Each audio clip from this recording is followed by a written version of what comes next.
good evening for those that are tuning in. We had an amazing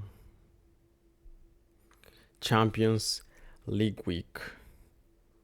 We had a Champions League that gave us some great results, some shocking results. Some teams showed why they compete in such competition, and they compete when it matters.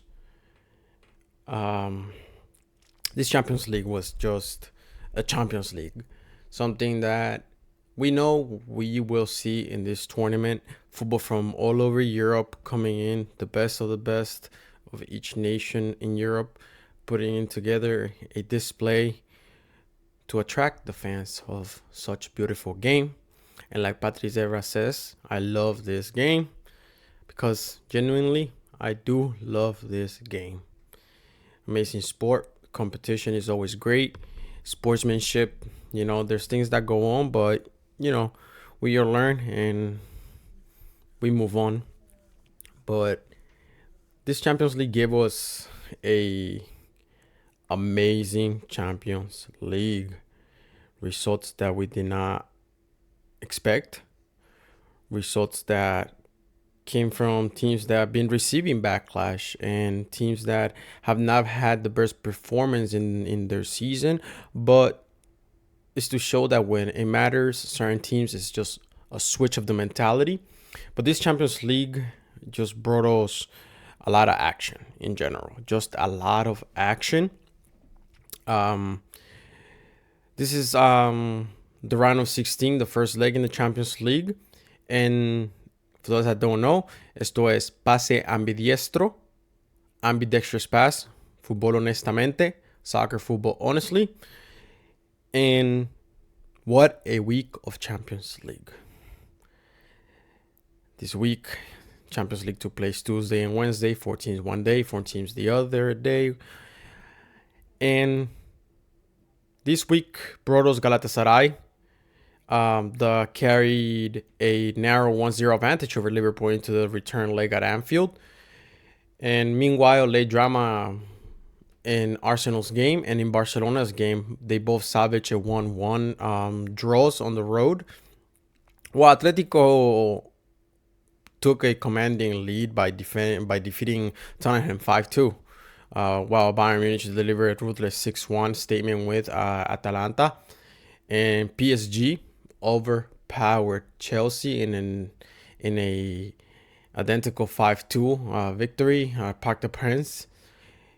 And the Norwegian side, Glimt, the underdogs of this tournament, they had a shock throughout the whole continent, but they win in this Champions League 3-0, and very clinical win over Sporting, and cementing their status as the competition's underdogs.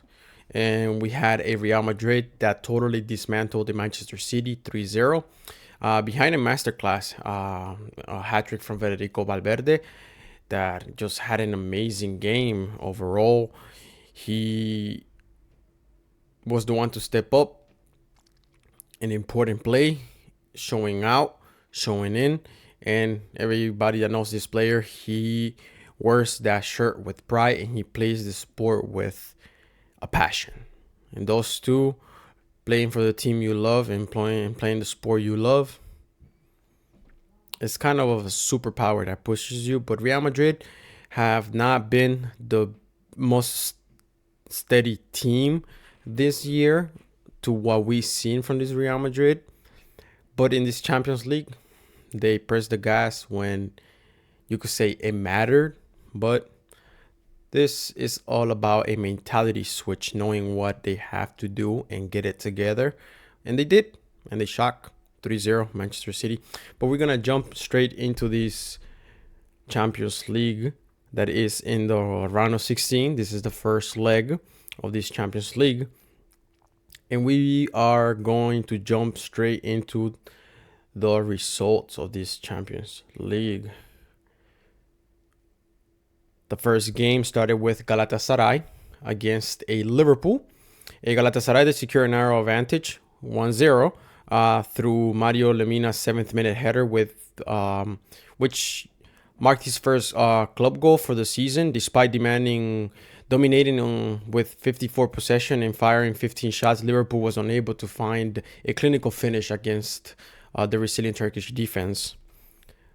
The match, at the same time, was defined by an absence of Liverpool's Alisson Becker due to injury, and forcing Marmarsdivil to make his European debut for the Reds. Great goalkeeper, but this Liverpool has not been having the best football, and their defense just keep committing too many mistakes. Don't know if it's confidence, don't know if they don't feel comfortable, but they have been on a slope of up and down in this season. And a Liverpool that last year they played great. They acquired two players that should have added to the quality of their game.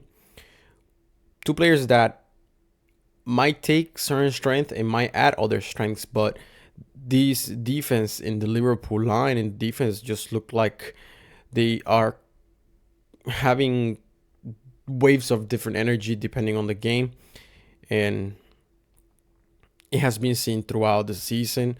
They have not been steady, but this Galatasaray at the same time played a high pressure game. They did not let Liverpool maintain momentum or hold the ball for long, so they could connect a few pieces to try to attack. A constant pressure from Galatasaray. They played at home, so they had the energy. And in this game, you had a great display from the fans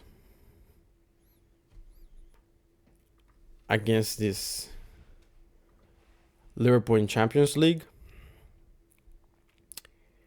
But a game that, I guess, gives you, when you see such love, it gives you some other type of boost.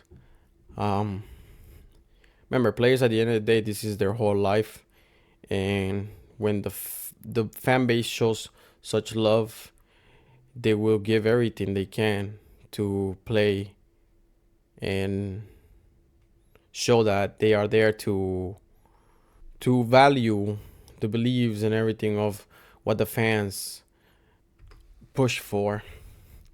But in Osimhen, that he was running, showed love, and it was a beautiful detail from the Galatasaray fans, from the hinchas. But Galatasaray now has to go to Anfield and defend this 1-0 with a lot of will, because it's only a 1-0. And in Liverpool at the same time, in this game, we see Mo Salah come out. Mo Salah has been struggling this season. It's evident. He's a great player. No doubt that he can come back, but he cannot get mad. He has not been contributing much. He broke a drought in scoring in the Premier League, but he has not been contributing to not get mad at being subbed. But players go on drought is a mental thing sometimes, so it's just a thing of rhythm sometimes too. But Mo Salah, he's a great player. He has showed it. He has succeeded before in Liverpool, and I don't doubt he will again. But for right now, he's hitting a slump, and it's hard. Sometimes you want to keep playing, but coaches need results. At the end of the day, results matter, and if you're not contributing on the result, then somebody else has to come in and step in, and the coach needs an answer from somebody or change things around. But it's understandable. But this Liverpool has to give it all at Anfield on the second leg. Moving on, we are on to Newcastle against Barcelona, a game that ended 1-1 with late drama. Newcastle United and Barcelona for a 1-1 draw at St. James Park after Lamine Yamal converted a dramatic 96-minute penalty to cancel Harvey Barnes' late strike. The Magpies were the more aggressive side with 16 total attempts compared to Barcelona's 10, though they only managed to get 3 shots on target. And a major talking point was Lewis Hall's defensive masterclass after he successfully prevented Lamine Yamal from completing a single successful dribble until the final minute. Newcastle just played a strong game. They seemed to take the 1-0 win, but Dani Olmo is the one who gets the penalty. Quick feet, and it's clear. Defender takes him. It's clear as day. And these things happen in football, but quick feet will get you sometimes the things you need. Either goals, penalties, fouls, set pieces, for you to push forward and try to get a result that is comfortable in such tournament where each game is a death match. So you have to try to get the most points you need, because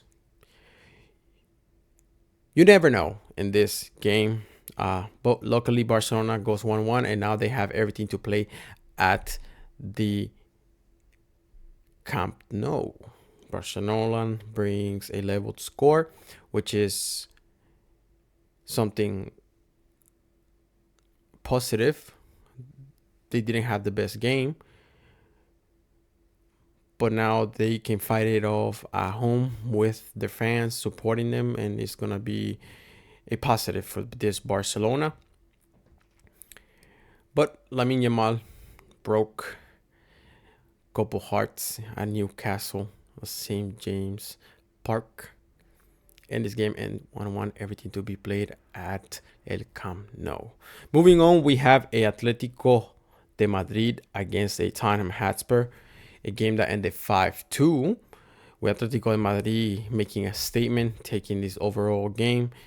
And Atletico Madrid dismantled Tottenham with a 5-2 victory, fueled by Julian Alvarez's brace and a relentless 4-goal search within the first 22 minutes of this game.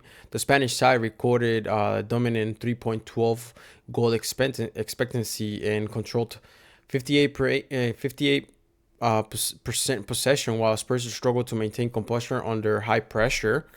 Tottenham made history for the wrong reasons, becoming the first team since 2003-2004 Champions League season to commit 4 errors leading directly to goals in a Champions League knockout match. This game, tough game in general for Tottenham, but tough game for Antonin Kinsky. Tudor subbing him out. Tudor thinks that he's doing him a favor, but this only makes Kinsky's career as a footballer more vulnerable. We've seen this happen before. These are things that do happen in football, but a keeper can either be a villain or it can be a superhero. Simple. And in this specific game, yes, Kinsky becomes a villain, but this is a Tottenham that has been having a dark cloud over them. They have not had the best performances. This game exposes everything that has been going wrong with Tottenham, if anything. Yes, errors are errors, but that brings in Atletico Madrid into the topic. The field has been water more than usual. We can track back into a couple games, domestic games, not only in Champions League, but you can track back in some domestic games. A lot of players slip in this field. They are watering the grounds too much. That makes the soil more not as tight. So, players sometimes have these quick changes of speed, and things like this will happen when the soil is too moisture. So it is understandable. You gotta, it adds a little bit of speed, but there's a reason behind it, because it's not only this game. It has happened against the Barcelona game. It has happened against other domestic teams they have played in this stadium. So that brings Atletico into the topic. And this is not the only game we've seen this. Again, you can track back, but the game just exposes all the things that have been going wrong with Tottenham. And unfortunate for Kinsky, yes, errors. Yes, Tudor thinks that he's doing a favor, but you are just making his career as a footballer more vulnerable. You just Taking him out completely shows that you don't have confidence in him. Yes, it was 2-3 errors, but at that point you can either just let him play it, shake it off within the game, or you take him out and then you hit him mentally. But it's understandable. As a coach, you got to make choices. But these things do happen in football. These things do happen in football. Not often, but they do happen. Moving on, we have a Atalanta against a Bayern Munich. A Bayern Munich that won as visitors 6-1. A very, very dominant and cemented, Bayern Munich just cemented their status in the tournament favors with a 6-1 trashing Atlanta. And highlighted by Michael Oli's 2 goals and a perfect 10 rating. The German champions control 71% of the ball possession and produce 25 total attempts, leaving Atalanta with 29% possession and only 2 shots on target. Bayern dominated this game fully, and at the same time, Bayern achieved the high scoring result with a Harry Kane remained on the bench and a used substitute. So this only gives you a statement that you have great players on the bench and you have great players in the field. Harry Kane has been doing great, has been putting numbers, has been helping this Bayern Munich this season. And Bayern Munich that is dominating the Bundesliga, 10, 12 points clear. They're comfortable. They just got to keep playing and not let go of it. And they have said it. We're not going to let go of it because we have been playing and showing for this. But total dominance from Bayern, obviously, 6-1. Plenty of opportunities, 25 shots. But in this game, Michael Olise scores 2 goals. But we see flashes of somebody on that right wing cutting in, getting in the edge of the 18, and taking a shot with their left leg. Robin. Flashes of this great player. Bayern fans know they love it. They know they love to see this. Flashes of Robin. Amazing. Amazing. Olise, great talent. Simple guy. Tries to dribble, do his thing. Quick. Just versatile in his game. And we can see this. Bayern, they have been having a party with Olise. Great for him. Great season. But at the same time, this Bayern sees an Alphonso Davies that has another injury and is forced to come out in this game. A Davies that has been having bad luck with injuries. Davies has been out certain seasons for a serious amount of time, prone to injuries. Another player like Dembele, that is just why. The question is, at this point, there's a worry. Then the question is, why is he so prone? As a player, I'll be asking, why am I so prone to injuries? What is causing me to have too many muscle injuries? There has to be a reason. And unfortunately, Davis sees another injury that just forces him to be taken out of this game. Bayern takes this game and they win 6-1 comfortably. Now they just have to go home, defend, and if they want to score a few more, Bayern will not hold back. Just know that. This team will not hold back. But then we move on. We have a Bayern Leverkusen against an Arsenal. A game that ended 1-1. And Arsenal now are able to take this and take a level game home and try to win it. And Arsenal that their perfect win streak this season in the Champions League was halted at the played out in a 1-1 draw against Bayern Leverkusen. Robert Andrich opened the scoring for the host, but Kai Havertz rescued a point with a 88th minute penalty against his former club. He did not celebrate it. He just scored, walked in the penalty, and just kept doing his business. Statistics favor Arsenal with 57% possession and 510 completed passes. Yet Leverkusen disciplined defense limited the Arsenal attack just to only 2 shots on target. Bayern Leverkusen's played a great game.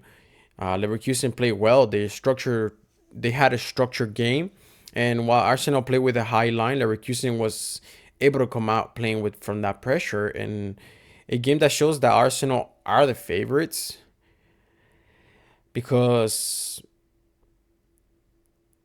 the penalty that was given is too soft, too soft of a penalty. Yes, there is contact, but I don't believe there is enough contact to make his foot get stuck in a way that is not allowing him to have a clear shot. Referees should know that players want the smallest physical touch to be able to pick up on these fouls inside the box for a penalty. It's just something automatic, and now in today's game, I think referees have to take that into account. This is why it's great to watch how certain players are, how certain teams play, what type of tricks they like to do to take advantage in certain positions. But a foul that is too soft, I believe that if there was more of a heavy touch, yes, penalty definitely given. But in this one, Madueke sells it, and he knows that he's not getting to that ball because defender is right in front after a player slides from the side, and Madueke sells it. Madueke sells it. Referee buys it. Not too much. Not too much of a touch. Not too much of a touch. But this shows that Arsenal are the favorites in this tournament. And Leverkusen took the lead, and a penalty was given to Arsenal on a soft foul on Madueke. The slightest touch and simulated dive. A simulated dive from Madueke. And Arsenal just able to level this game and take it to their field to try to take the win and move on in this round of 16. But moving on, we have a PSG against a Chelsea. A PSG that won 5-2 at home. A PSG that took a significant step toward the quarterfinals by defeating Chelsea 5-2. Capped off by 2 late goals from Kvaratskhelia. And PSG were incredibly efficient with a 58% possession and 5 goals from 7 shots on target. 5 goals from 7 shots on target and 58% possession.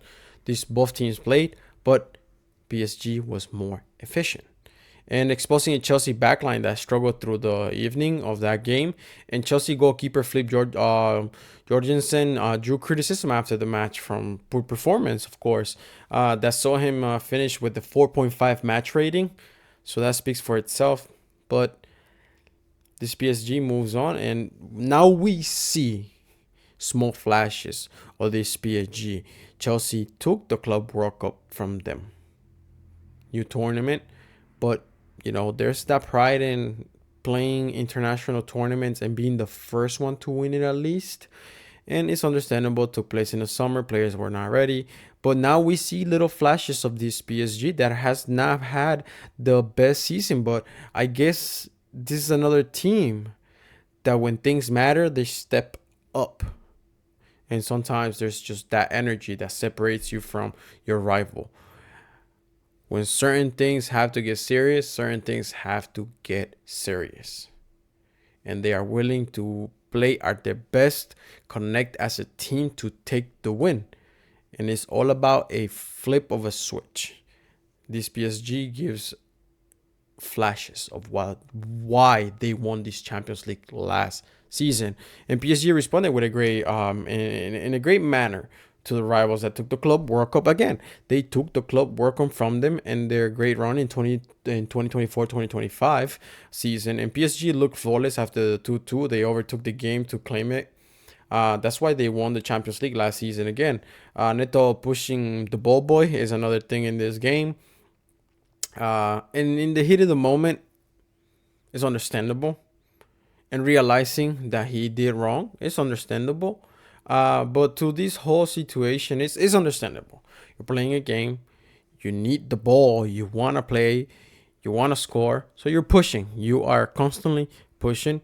But to not have these situations and to judge football players, because the ball boy to a degree has a fault. It's understandable. You want to help. You're playing against PSG. Neto wants the ball. The ball boy is from PSG. It's self-explanatory. Yes, it's wrong from Neto. He took it back. It's understandable. He realized it. But the ball boy has a fault. But to solve this, just do like other leagues. Put balls around in cones and make the ball boys hold a ball so they can put it in the cone once the ball from the cone is gone. Simple. You won't have these issues. That is just what really is and how it can be fixed. So we are not bashing players who want to play the game.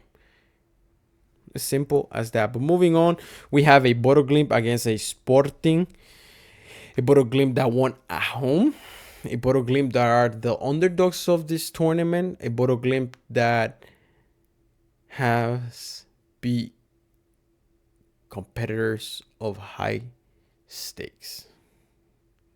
Competitors that compete every season in this Champions League. They have beat them. And they have put themselves in a situation where they are to surprise.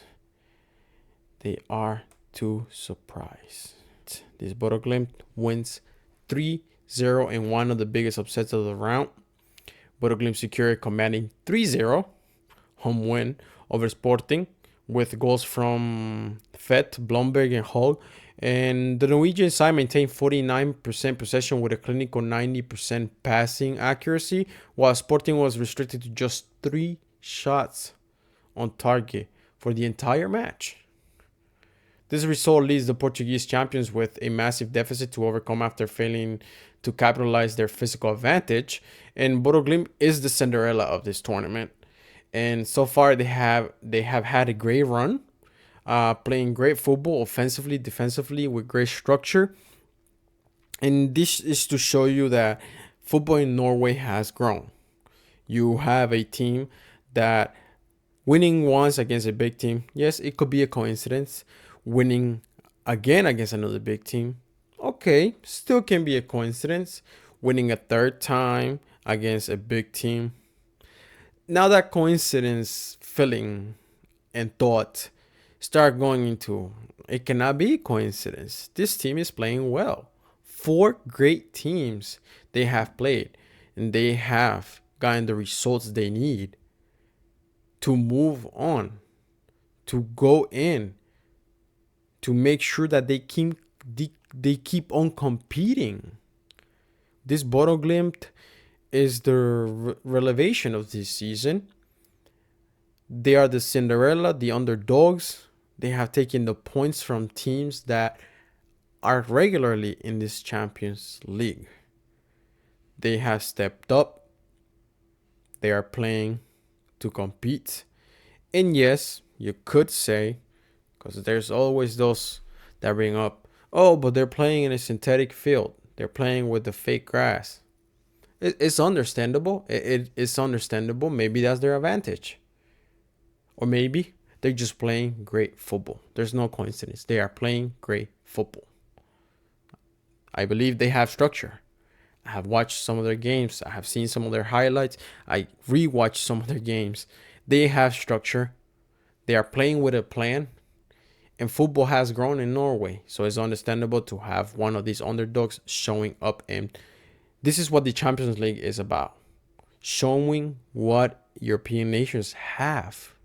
The quality of ball to play and represent their nation. They are clubs, yes, but they are representing also the game of each of these nations that have domestic leagues. But this bottom Glimt is the elevation of this season, and so far they have had a great run. They have taken each of the games that matter to put them where they are at the moment. In this one, they're comfortable. In the second leg, they have to defend well because they're going in as visitors to Sporting, to Portugal. But Bodo Glimt, 3-0, comfortable. And they have been playing offensively and defensively great. But we're going to move on to the last game of this Champions League. A game that, for those that watched, know that nobody thought this Real Madrid was going to beat Manchester City 3-0. A clean sheet for Real Madrid. A clean sheet for Real Madrid. And Real Madrid bags a 3-0. And cherry on top with Fede Valverde. Fede Valverde scoring a hat-trick. A hat-trick. Yes, the guy can score some amazing goals. Great shots with power. But a hat-trick? I would have definitely understood if he scored two. But nobody expected a hat-trick from this guy. Nobody did. But we know he plays with pride. We know he plays the sport he loves. But more importantly, he plays for the club he loves. So it's understandable. Real Madrid that has not had a great season, but they have stepped up when it matters. And I guess it's another team. And it's a team that does this. It's just a flip of a switch. It's a mentality thing of just knowing what games matter or when things matter. It's understandable. But this Real Madrid had Federico Valverde deliver a legendary first half hat-trick at the Santiago Bernabéu to lead Real Madrid into the stunning 3-0 victory over Manchester City. Although City controls 60% of the possession and made 556 pass attempts, they managed only 5 shots on target against the disciplined Madrid block. They were playing with structure. They were covering for each other. They were communicating. The match news focused on City's dark mood following the humbling loss of the fact that Vinicius had a penalty and missed it in the second half. But a Real Madrid that had a different game plan. A Real Madrid that had a game plan that the ball did not constantly run through Vinicius. Their mentality was key, of course, and it's just a switch in this team. I guess when things actually do matter, they get into it and they perform how they have to perform as a team. Individualism was not a thing. They were playing for each other, for the club. When you play for each other, you play for the club. That's just the truth. When you play for each other, you play for the club. You are willing to do anything to make sure your teammates are good, you are good, the team is good. But they play for the team. They play as a team. Mentality was key. Something that we have seen this Madrid lacking this season. And yes, they have been receiving a lot of backlash because this team is great. They have great talent, yes. They have had injuries here and there. They have had suspensions here and there. But they have a great squad with pedigree, you could say. With quality. And in this time of the season, your performances have to be key. They have to be they have to be able to determine with your performance. The game is gonna go in your favor or against you. And in this one, nobody expected Real Madrid to win 3-0 with Fede Valverde scoring a hat-trick. Nobody did. Watching this game, I couldn't believe it. Did not feel like that. But Fede Valverde has been showing that he is willing to do anything that he has to do, play different positions to make sure that his team is good, that he's doing his job. But his passion for the game and the love for his club just gives him a different type of superpower to push the way he pushes, closing gaps in his space, shows the work ethic and what this club means to him specifically. But now we talk about Man City. A Man City that was constantly picking that Alexander-Arnold side at the beginning. But as the game progressed, Alexander-Arnold understood that he had to be more efficient, more challenging in general. He started closing down on Doku. He started closing on Haaland. And it happened in the game in the beginning 2-3 times. But he understood that he had to sacrifice and be more accurate and efficient and challenging in his position to make sure Doku did not make much damage. And while Pep City kept having a lack of ideas in their game, they just keep doing the same old thing. The same old thing. This is why you bring new players. You bring different talent to make sure their talent helps. All you gotta do is add the technical part, but you take away and you draw away of their talent by focusing so much on what you want from them technically. It kills the game. It kills the player, the nature of the player. It kills it. It's the same old passing and getting into the box for a direct harm. That's what Guardiola wants. I understand. Yes, you can do that. Go through the left, right wing, cross it in, put it through the ground. Somebody will be there, number 9, or maybe the other winger will be there to just catch the rebound or something. It's understandable, but you have to let the players play with their nature. You have to let the players be the reason why your game changes. Your technical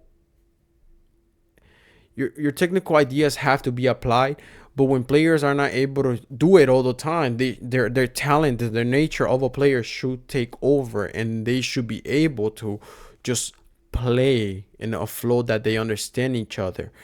But Pep Guardiola needs to change his game a bit.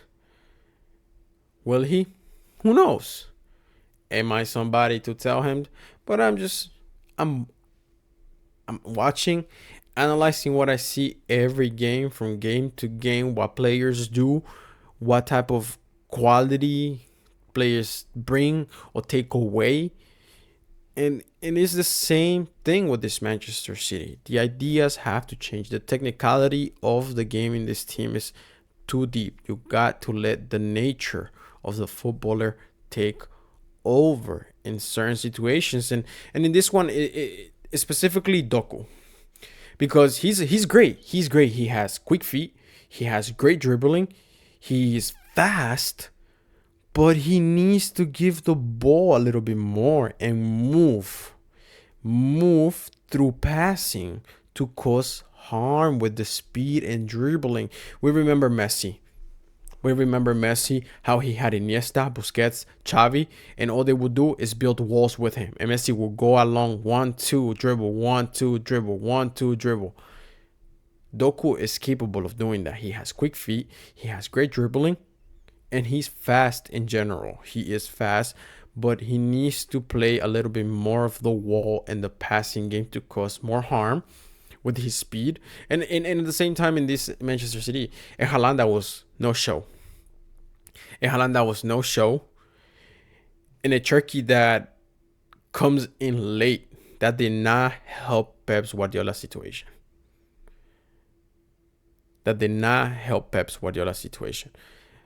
Man City has to change their game a bit. Madrid comes in with a different mentality. Guardiola has everything to play for at the Etihad now, but he has to change a game. He changed the game in general. He changed what football was. But you need to let the nature of the players take over. The technicality of the game can just get you to a certain position. but the nature of the player will get you farther. This is why you acquire talent. But Pep Guardiola takes away from that natural talent, that natural shine with the technicality he wants all the time. It's just now no good for Manchester City. Yes, your football wins titles, but certain teams that have great players will be able to stop you. Madrid is a great team. They have done it once, they have done it twice, they have done it 3 times. And yes, you have done the same. But if you want to be threatening, your game has to change a bit. Let the nature of the players take over. Too much technicality draws away from that natural talent. The reason why you bring these players to this great team that Manchester City is. But at the same time, Mbappe might be back, and it's a strong chance that he can play against Manchester City. He has been making great progress. And at the same time, Madrid doesn't have to risk him because they have a 3-0 win. They won with this team without him. Let him recuperate. He's not playing in the weekend, but he has the time. A Madrid that did what they had to do, so they don't have to put this Mbappe in. They don't have to force it. In this game, also, you have a Thiago Petrach, a younging, number 45 for Real Madrid. A player that had an amazing game. He committed one mistake, but a great Thibaut Courtois bails him out. And this is the reason why Thibaut Courtois is such a great goalkeeper. He bailed him out. But in general, this young player has had a great show debut at the moment, playing 2-3 games.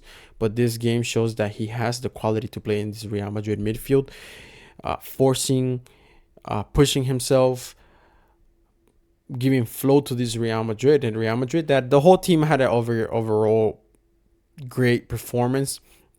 They defended as a team. They communicated. They gave a fight to this Manchester City. But this guy specifically had a great game. Young guy, a lot of expectancy. Thibaut Courtois bails him out. But overall, a great game. Overall, a great game for Thiago Petrach. And for English clubs, this Champions League was a loss for most of English clubs. You have a Arsenal that ties. You have a Newcastle that ties. You have a Manchester City that loses. You have a Chelsea that loses. You have a Tottenham that loses. And you have a Liverpool that loses. So, for these English teams, there has to be a reason why the English teams are the only ones that struggle at this stage of the Champions League. And there might be 2 reasons, but one makes more sense than the other. Everybody will judge a different way. But the first reason is they have more domestic tournaments. Look into the Premier League. They have, all the English teams have more tournaments. They play more. So maybe they can come into these games with a little bit more fatigue to say than the other teams. You could say that. But at the same time, the other reason is that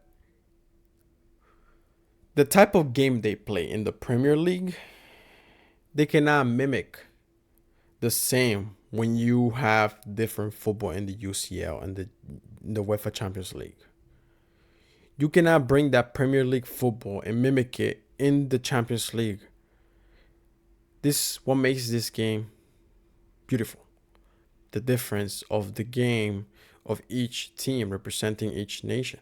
The Premier League is a known league for being physical, being competitive, fast-paced. But you cannot apply the same to the Champions League. In the Champions League, you have to be a little bit more technical, still let the natures of the players take over, but you have to be a little bit more technical. So these Premier League teams can either be fatigue or them trying to bring the same type of game onto this European competition. Those are the only two reasons you could say English clubs, Premier League teams are struggling.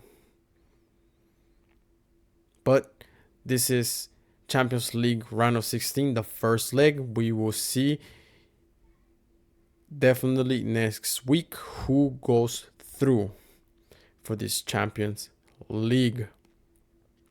And that's all for the Champions League first leg, round of 16. And this is Pase Ambidiestro, ambidextrous pass, Fútbol honestamente, soccer, football honestly. And thank you for those that are always here. If you like the content, please like and subscribe. Have a good one. Thank you. And we are going to wait for that Champions League second leg, round of 16. Thank you for being here. Please like and subscribe.